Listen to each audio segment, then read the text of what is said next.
அனைவருக்கும் வணக்கம். இன்னைக்கான இந்த வீடியோவில் காகத்திற்கு இந்த உணவை நீங்கள் வைத்தால் போதும் அதிர்ஷ்டம் உங்களை தேடி வரும்.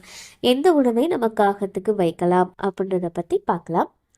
நம்மளுடைய முன்னோர்கள் காலத்துல இருந்தே பார்த்தீங்க அப்படின்னா காகத்துக்கு உணவிடக்கூடிய பழக்கம் அப்படின்றது இருக்குங்க. நம்ம முன்னோர்கள் என்ன பண்ணுவாங்க அப்படின்னா, நம்ம சாப்பிட்றதுக்கு முன்னாடி அவங்க சாப்பிட்றதுக்கு முன்னாடி காகத்துக்கு உணவை வச்சுட்டு அதுக்கப்புறமா தான் அவங்க சாப்பாடு உண்ணக்கூடிய பழக்கத்தை வழி வழியாக கடைப்பிடிச்சிட்டு வந்தாங்க. இதுதான் ரொம்ப முக்கியமான ஒரு விஷயம். இப்படி காகத்துக்கு நம்ம உணவு வைக்கிறதுக்கு பின்னாடி ஒரு சில சாஸ்திரங்கள் இருக்கு, ஒரு சில பலன்கள் இருக்கு அப்படின்னு சொல்லுவாங்க. ஸோ காகத்துக்கு உணவு வைக்கிறதே பார்த்தீங்க அப்படின்னா நம்ம முன்னோர்களை நினச்சிதான். இப்போ நம்ம முன்னோர்களுக்கு ஒரு திதி தர்ப்பணம் இதெல்லாம் பண்ணுறோம்னு வச்சுக்கோங்களேன். அப்போ கண்டிப்பாக நம்ம காகத்துக்கு உணவு வைப்போம். அந்த முன்னோர்கள் காகத்தின் வழியாக அந்த உணவை ஏற்றுக்கொள்வதாக ஒரு ஐதீகம் இருக்கு. அதே நேரத்தில் இந்த காகம் அப்படின்றது பார்த்தீங்க அப்படின்னா சனீஸ்வர பகவானுக்கும் யமதர்ம ராஜாவுக்கும் உகந்தது அப்படின்றதுனால அவங்களுடைய மனம் குளிர்ச்சி அடையும் அப்படின்னு சொல்லுவாங்க. அதனாலதான் தினமுமே நாம சமைச்ச உணவை காகத்துக்கு வச்சுட்டு சாப்பிடணும் அப்படின்ற ஒரு விஷயத்தை நம்மளுடைய முன்னோர்கள் நமக்கு கொண்டு வந்தாங்க. இப்படி செய்யறதுனால நமக்கு சிறப்பான பலன்கள் கிடைக்கும். பண பிரச்சனை, இந்த அடிக்கடி நோய்வாய்ப்படுறது, கோர்ட்டு விஷயங்கள், வழக்கு விஷயங்கள், குழந்தையின்மை, இந்த பில்லி சூனியம் இதெல்லாம் சொல்லுவாங்க பாத்தீங்களா, இந்த மாதிரி பல பிரச்சனைகளுக்கு இது தீர்வா அமையும் அப்படின்னு சொல்லுவாங்க. இப்ப நீங்க காகத்துக்கு உணவு வைக்கிறீங்க அப்படின்றது அமாவாசை, இந்த திதி தர்ப்பணம் இந்த மாதிரியான நாட்கள்ல மட்டும்தான் அப்படின்றத கிடையாதுங்க. தினமுமே நீங்க காகத்துக்கு உணவு வைக்கலாம். அதுலயும் ஒரு சில குறிப்பிட்ட உணவுகளை நீங்க காகத்துக்கு தொடர்ந்து வைக்கும் போது அது நமக்கு சிறப்பான பலனை நிச்சயமாக பெற்றுக் கொடுக்கும். காகத்துக்கு உணவு வைக்கும் போது எப்பவுமே பாத்தீங்கன்னா கூட சேர்ந்து கொஞ்சம் தண்ணீரும் வச்சுங்க அப்படின்னா அது ரொம்ப ரொம்ப நல்லதுங்க. இப்போ எந்தெந்த உணவுகளை நம்ம காகத்து வச்சோம் அப்படின்னா நமக்கு நல்ல அதிர்ஷ்டம் ஏற்படும். அதே நேரத்துல காகத்துக்கு உணவு வைக்கும் போது எந்தெந்த மாதிரியான தவறுகளை நம்ம செய்யக்கூடாது அப்படின்றதையும் தொடர்ந்து பார்க்கலாம். காகம் அப்படின்னு சொன்னாலே அதற்கு முக்காலத்தையும் அறியக்கூடிய சக்தி இருக்கு அப்படின்னு சொல்லுவாங்க.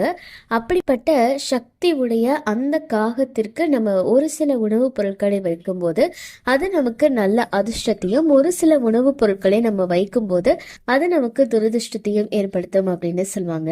அந்த வகையில காகத்துக்கு பார்த்தீங்க அப்படின்னா உலர் திராட்சை இருக்கு பார்த்தீங்களா, அந்த உலர் திராட்சையை உங்க கைகளால வைக்கிறதுனால நம்ம வாழ்க்கையில இருக்கக்கூடிய எல்லா விதமான பாவங்களும் நீங்கி நமக்கு புண்ணியம் சேரும் அப்படின்னு சொல்லப்படுகிறது.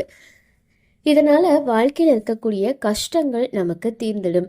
வீட்டில் நல்ல செல்வம் சேர ஆரம்பிக்கும் அப்படின்னு சொல்லப்படுது.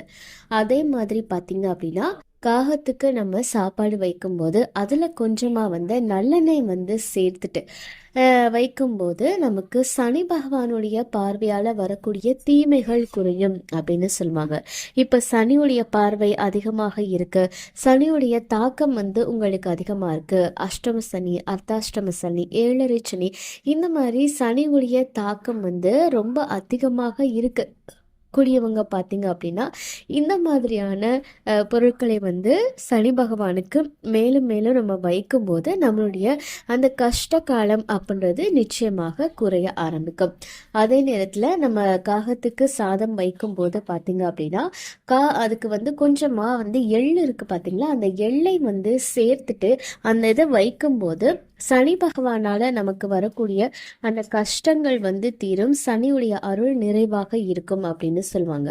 அதே மாதிரி இப்போ சாதம் எடுத்துக்கிட்டீங்க அப்படின்னா இப்போ தயிர் சாதமாக வைக்க போறீங்க அப்படின்னா அதில் தயிர் ஊற்றி அது கூட எள்ளையும் சேர்த்து வச்சுட்டு நம்ம காகத்துக்கு வர வர நமக்கு சனி பகவானுடைய அருள் கிடைக்கும். இதனால நமக்கு வாழ்க்கையில் வரக்கூடிய தடைகள் எல்லாமே விலகி நல்ல செல்வ சேர்க்கை நமக்கு நல்ல விஷயங்களே நம்மளை சுற்றி நடக்க ஆரம்பிக்கும் அப்படின்னு சொல்லுவாங்க. அதே மாதிரி சில விஷயங்களை நம்ம காகத்துக்கு வந்து வைக்கவே கூடாது. அப்படி வைக்கும்போது நமக்கு கஷ்டம் ஏற்படும் அப்படின்னு சொல்லுவாங்க. என்ன அப்படின்னு பார்த்தீங்கன்னா, இந்த பழைய சாப்பாடு பொதுவாக பார்த்தீங்க அப்படின்னா முன்னோர்கள் உருவத்தில் தான் வந்து காகங்கள் இருப்பாங்க அப்படின்னு சொல்லுவாங்க. அப்படிப்பட்ட அந்த காகத்துக்கு நம்ம வீட்டில் மிச்சமான சாப்பாடு, இப்போ ஒருத்தவங்க குழந்தைக்கு வந்து சாப்பாடு ஊட்டிட்டு இருக்காங்கன்னு வச்சுக்கோங்களேன், அந்த குழந்தை சாப்பிடாம வச்சிரும். அப்போ அந்த மீத எச்சிப்பட்ட சாப்பாடை வந்து எடுத்துட்டு போய் காகத்துக்கு வைப்பாங்க. அந்த மாதிரி வைக்கிறது தவறான விஷயம்ங்க. அதே மாதிரி நம்ம வீட்டில் மீதம் ஆயிடுச்சு, இன்னைக்கு சாப்பாடு ரொம்ப மீதம் ஆயிடுச்சு அப்படின்னு சொல்லிட்டு போய் காகத்துக்கு வைக்கிறது, அதுவும் வந்து செய்யக்கூடாத ஒரு காரியம். எப்பவுமே சாப்பாடு சமைச்ச உடனே அது வந்து நம்மளுடைய எச்சில் படுறதுக்கு முன்னாடி காகத்துக்கு வச்சோம் அப்படின்னா தான் அந்த புண்ணியம் அப்படின்றது நமக்கு நிச்சயமாக வந்து சேரும். அதே நேரத்தில் பார்த்தீங்க அப்படின்னா நமக்கு வந்து இந்த அசைவ உணவுகள் வந்து காகத்துக்கு வைக்கிறது அப்படின்றது எப்பவுமே நம்ம தவிர்த்துக்கிறது அப்படின்றது ரொம்ப நல்லது. அசைவ உணவுகள் பொதுவாக பார்த்தீங்க அப்படின்னா நம்ம ஏதாவது இப்போ திதிகள் இதெல்லாமே கொடுக்கும்போது சில பேருடைய வழக்கத்தில் அசைவம் வந்து கொடுப்பாங்க. அந்த மாதிரி கொடுக்கறது அப்படின்றது வேறு. இப்போ நீங்கள் வீட்டில் அசைவம் சமைச்சிருக்கீங்க, இப்போ ஒரு எலும்பு துண்டெல்லாம் இருக்குது, அந்த மாதிரிலாம் இருக்குது அப்படின்னா உங்களுடைய கைகளால் அதை காகத்துக்கு நீங்கள் வைக்கும்போது அது வந்து நமக்கு கஷ்டத்தை வந்து ஏற்படுத்தும் அப்படின்னு சொல்லப்படுகிறது. ஸோ இந்த மாதிரியான விஷயங்களை காகத்துக்கு நம்ம வைத்தோம் அப்படின்னா அது வந்து துரதிர்ஷ்டத்தையும் வீட்டுக்கு கஷ்டத்தையும் நிச்சயமாக கொண்டு வந்து சேர்க்கும். அதனால இந்த மாதிரியான உணவுகள் வைக்காதீங்க. நல்லா ஃப்ரெஷ்ஷாக இருக்கக்கூடிய சாப்பாட்டை நீங்கள் தினமுமே காகத்துக்கு வச்சுட்டு வரலாம். சில பேர் பார்த்தீங்கன்னா பிஸ்கட் வைப்பாங்க, மிக்சர் வைப்பாங்க. ஸோ நீங்கள் வந்து அந்த மாதிரி வைக்கிறீங்க அப்படின்னா கூட வைக்கலாம்.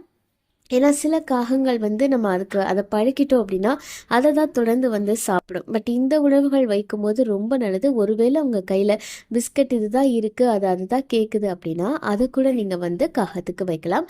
ஆனால் பழைய சாப்பாடு, எச்சில் பட்ட சாப்பாடு, அப்புறம் இந்த கறிகளுடைய எலும்பு துண்டுகள், இந்த மாதிரியான உணவுகள் வைக்கிறது மிகப்பெரிய பாவத்தை நமக்கு வந்து கொண்டு வந்து சேர்த்துடும். அதனால் இந்த மாதிரியான உணவுகளை நம்ம முடிஞ்ச அளவுக்கு காகத்துக்கு வந்து வைக்கிறத நிச்சயமாக தவிர்த்துக்கிறது அப்படின்றது ரொம்ப நல்லது. இந்த தகவல் உங்களுக்கு பயனுள்ளதாக இருக்கு அப்படின்னா மறக்காம உங்க நண்பர்கள் கூட பகிர்ந்துக்கோங்க. மேலும் இது போன்ற ஆன்மீக தகவல்களுக்கு என்னுடைய சேனலை நீங்க சப்ஸ்கிரைப் பண்ணிட்டு பக்கத்தில் இருக்கக்கூடிய பெல் ஐக்கானையும் பிரஸ் பண்ணிக்கோங்க. நன்றி.